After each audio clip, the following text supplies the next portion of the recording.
16 clinical trials, 769 patients. Fasting blood sugar dropped an average of 23 mg per deciliter. In some studies, closer to 40. Not from a new drug. Not from a $400 a month injection. Not from anything your endocrinologist has ever written on a prescription pad. From a vegetable. One vegetable that costs 67 cents a pound at Walmart, 49 cents at Aldi. Less than a bottle of water at most American gas stations. And the research isn't buried in some obscure journal. It's in Acta Diabetica, Frontiers in Nutrition, Phytotherapy Research published as recently as 2025. Randomized, double-blind, placebo-controlled. The gold standard. So here's the question I'm going to spend the next 40 minutes answering. Why has nobody told you about this?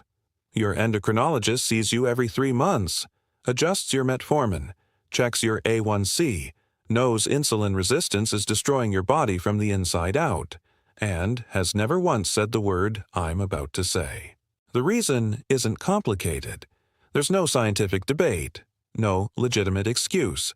You can't patent a vegetable. Who this is for this video is for the person who's been on metformin for 3, 5, 10 years, and their A1C is still creeping up. First metformin, then a sulfonylurea, then an SGLT2 inhibitor, and now they're talking about GLP-1 agonists at $300 a month. Each drug addresses one piece of the puzzle while the puzzle keeps getting bigger. It's for the person who checks their fasting glucose every morning and sees 140, 150, 160, even though they ate right, walked after dinner, avoided the bread, and nobody can explain why. It's for the person who asked their doctor, "Is there anything I can do with food to actually fix this?" and got told, "Eat more vegetables," without a single specific one being named that has been clinically proven to work. Today, I'm naming one, backed by 14 randomized controlled trials. The vegetable is okra. And I know, some of you just rolled your eyes. That slimy thing? That's the big reveal? Yeah, that's the big reveal. And that reaction, that instinct to dismiss it, that's not an accident. That's a century of nutritional science being pushed to the back of the room while pharmaceutical interventions get the stage, the microphone, and the Super Bowl commercial. So let's reframe. We're not talking about a side dish today. We're putting insulin resistance on trial. And okra is the key witness. What insulin resistance actually is.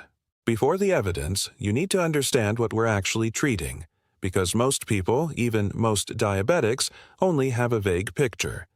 And that vagueness is exactly what allows the pharmaceutical industry to sell you solutions you don't fully understand. Insulin resistance is not diabetes.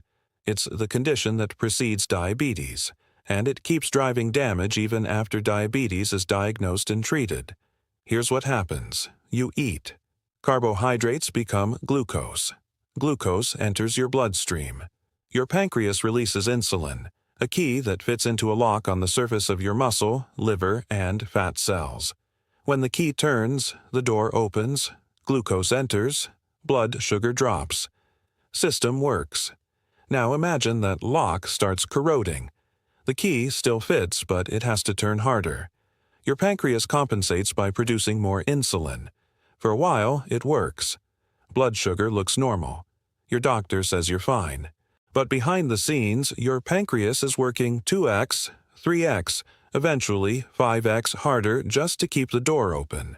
And that excess insulin is doing its own damage, promoting inflammation, raising blood pressure, storing fat around your liver and organs, accelerating arterial clogging, and feeding cancer cell growth. Insulin resistance is a whole-body metabolic crisis hiding behind a normal-looking glucose number. Metformin, the standard treatment, reduces how much glucose your liver releases. It doesn't repair the locks. It doesn't reduce insulin overproduction.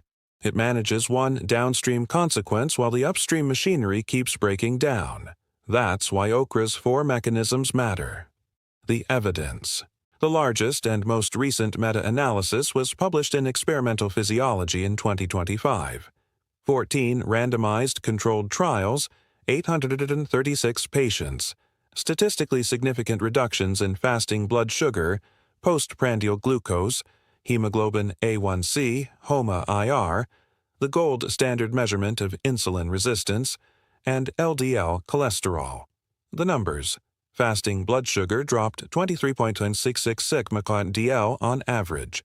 For reference, Metformin, the first-line medication for virtually every type 2 diabetic in America, typically reduces fasting blood sugar by 25 to 30 mcDL. Okra delivered roughly 80% of metformin's effect from a vegetable. Postprandial glucose dropped 22.39 mcDL. That's the spike after a meal, the one that scratches your blood vessel walls and feeds the damage that leads to eye disease, kidney failure, and nerve destruction. Okra blunted it by over 20 points. A1C dropped 0.30%. Sounds small, until you know that every 1% drop in A1C reduces microvascular complications by approximately 37%, according to the UK Prospective Diabetes Study, the largest and longest diabetes outcome study ever conducted. A 0.30% drop means roughly an 11% reduction in your risk of going blind from diabetes.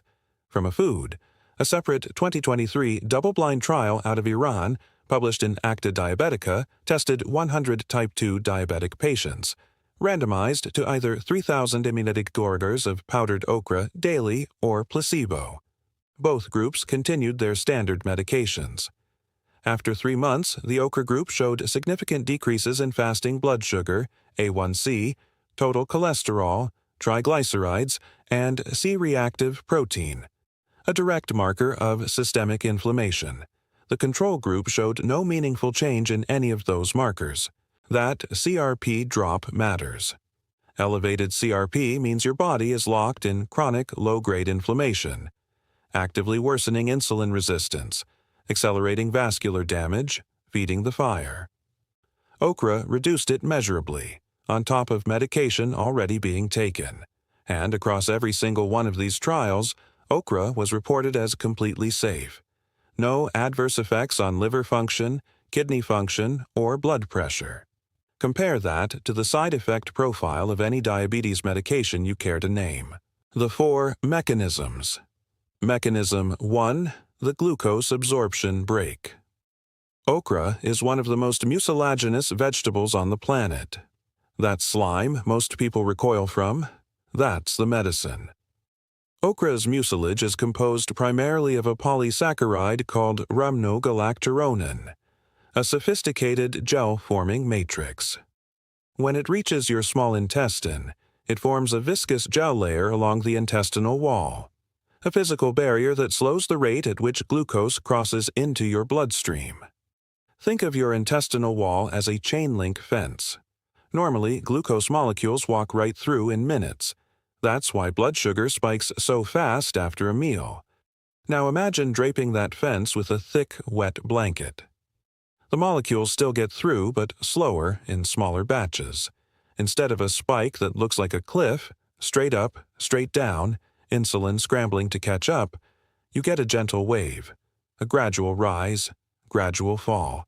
Here's what most people don't consider. The steepness of the spike matters as much as the height.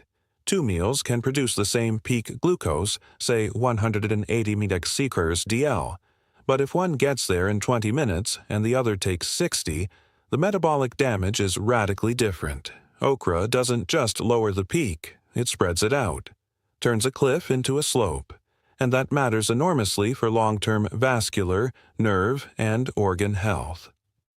Mechanism 2. The alpha-glucosidase blocker. This mechanism has a pharmaceutical equivalent. It's called acarbose, brand name Precose, costs about $90 a month.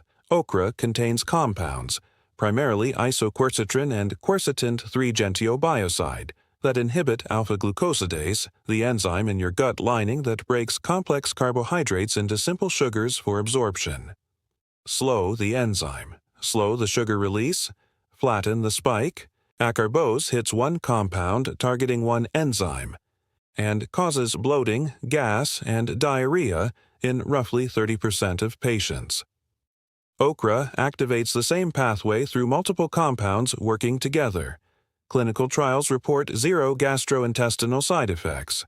I'm not saying they're equivalent in potency, but the fact that a vegetable activates the same enzymatic pathway as a prescription drug, without the side effects, should at minimum be part of the conversation. It isn't. Mechanism 3. The beta cell regenerator. This is the one that stopped me. Mechanisms 1 and 2 are defense, slowing the glucose flood.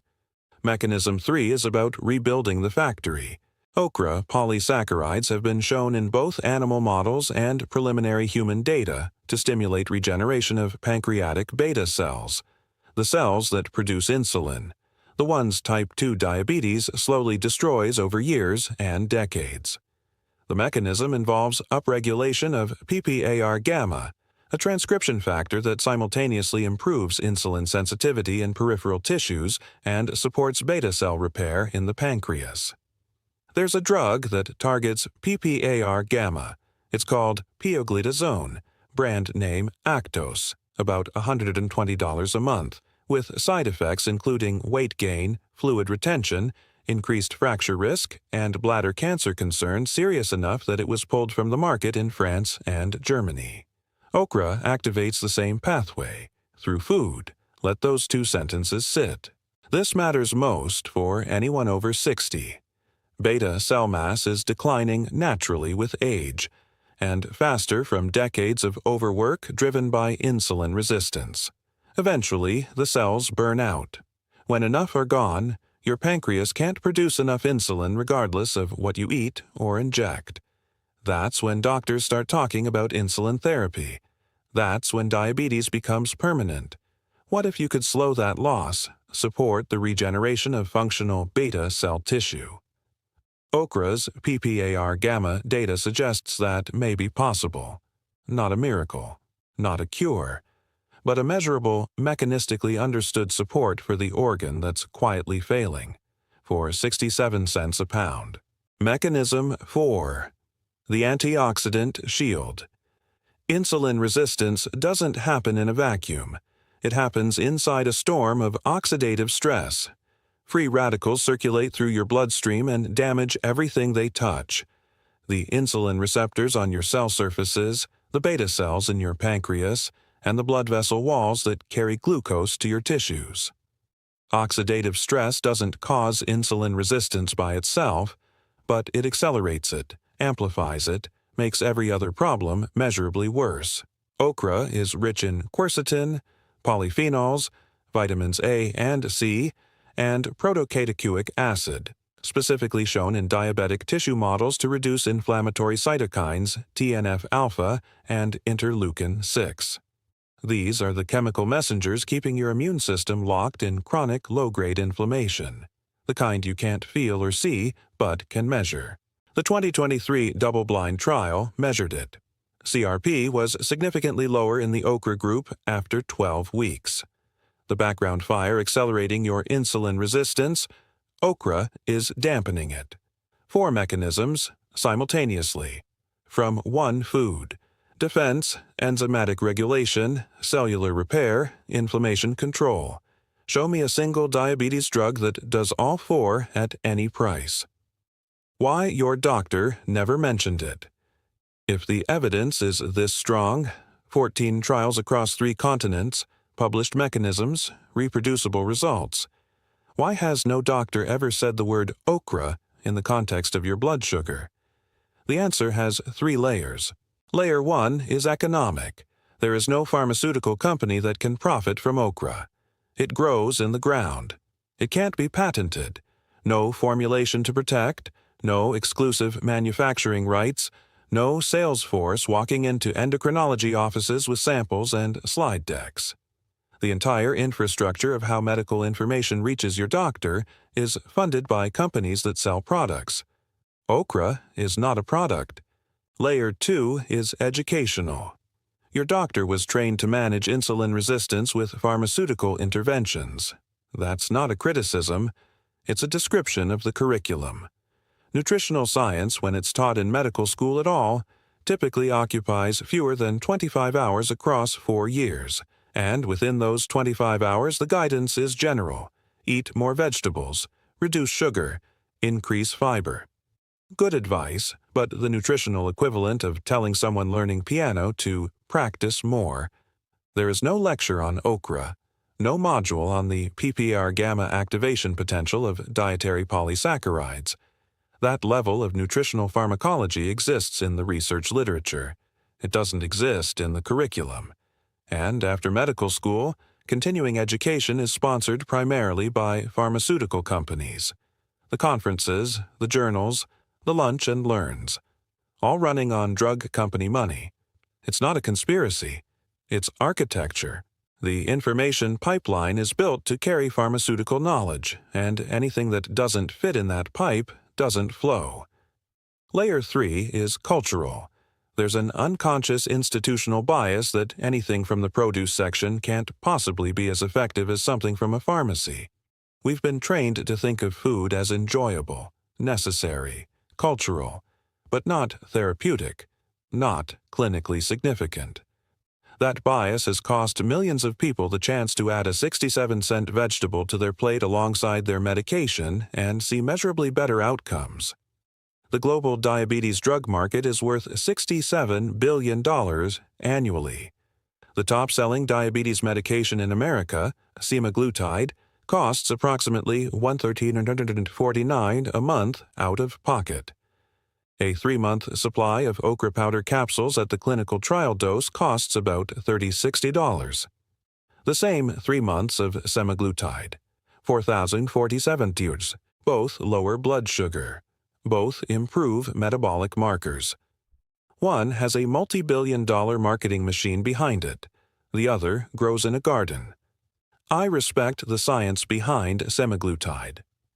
GLP-1 receptor activation, appetite suppression, strong cardiovascular outcomes data in high-risk populations. It earns its place. But the question nobody in the medical establishment wants to engage with is why okra isn't even mentioned as an adjunct. Why 14 RCTs get zero airtime while one drug gets a Super Bowl commercial. The answer isn't science. The answer is money, and you deserve to know both options exist. How to use okra. The 21-day protocol method. 1. Okra water. The simplest starting point. Take 2 to 3 fresh okra pods. Cut the ends off, slice them lengthwise to expose the mucilage, drop them into a glass of room-temperature water, cover and let sit overnight, 8 to 12 hours. In the morning, drink the water. Don't heat it, don't blend it. Just drink it 20 to 30 minutes before breakfast, on an empty stomach. The mucilage and water-soluble polyphenols leach into the water overnight. You're getting the glucose absorption break and alpha-glucosidase inhibition without eating a single bite. This is the mildest form. A lower dose than the clinical trials, but it's free, it's accessible, and it's where to start. Method 2. Cooked okra before meals. Slice okra and sauté in olive oil or avocado oil, over medium heat with garlic and a pinch of turmeric. Eat it at the start of your meal, before the carbohydrate hits your system. Timing matters. If you eat okra after the carbs, the mucilage is chasing glucose that's already absorbing. If it's in your intestine first, the gel forms before the wave arrives. Think of it as laying the sponge down before you pour the water.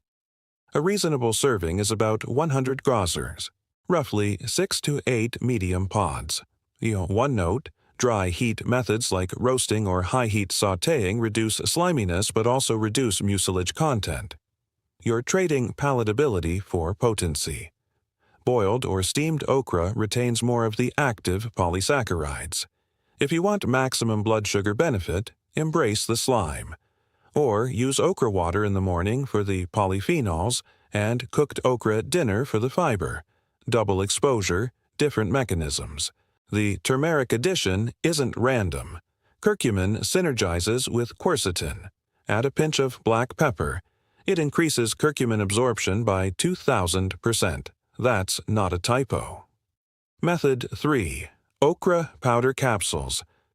What the clinical studies actually used: dried okra pods ground into powder, encapsulated, available commercially labeled as okra extract or okra supplement. The effective dosage range from positive trials: 1,000 to 3,000 micrograms per day, split across meals.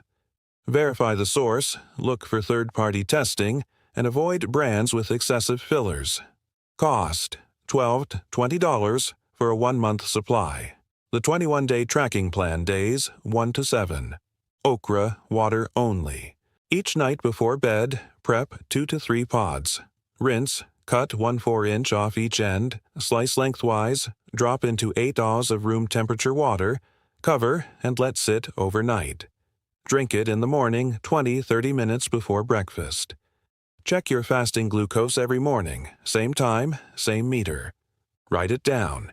You need this baseline data.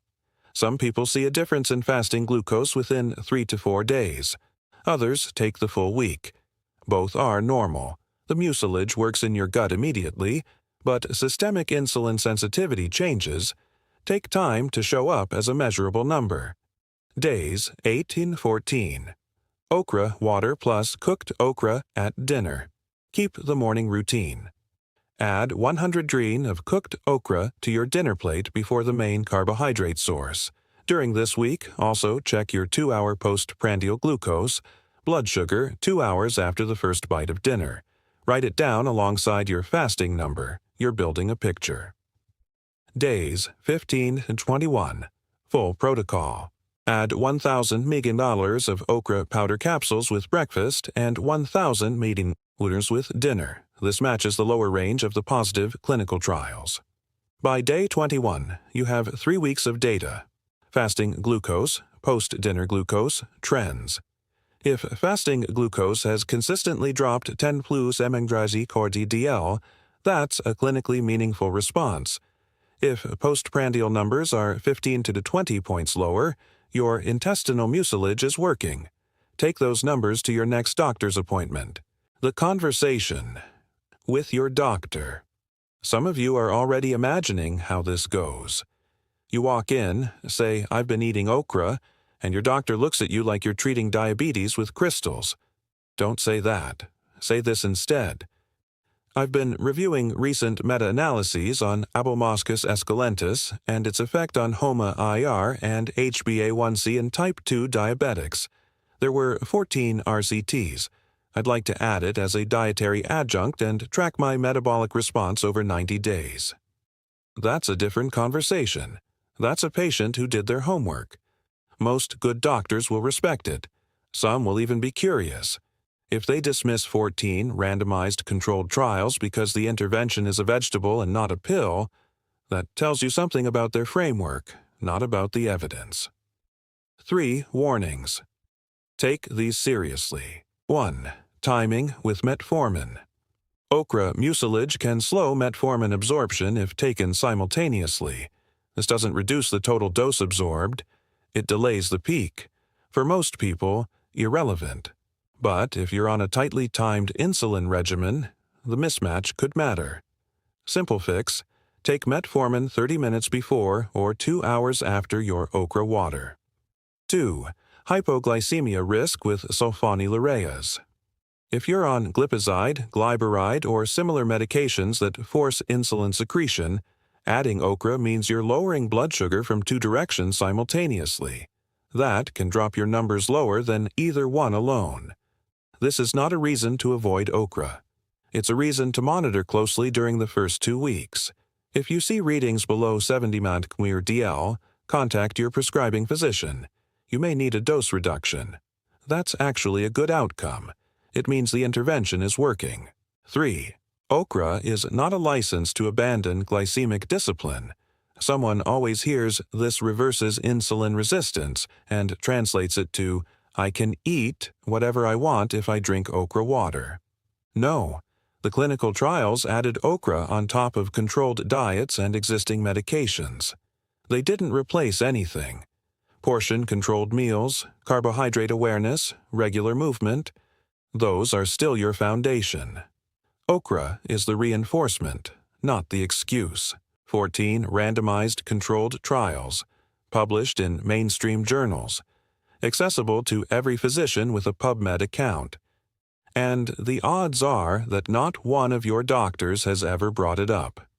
Drop a comment below and tell me honestly, has any doctor, any endocrinologist, any nutritionist, any specialist ever mentioned okra in the context of managing your blood sugar?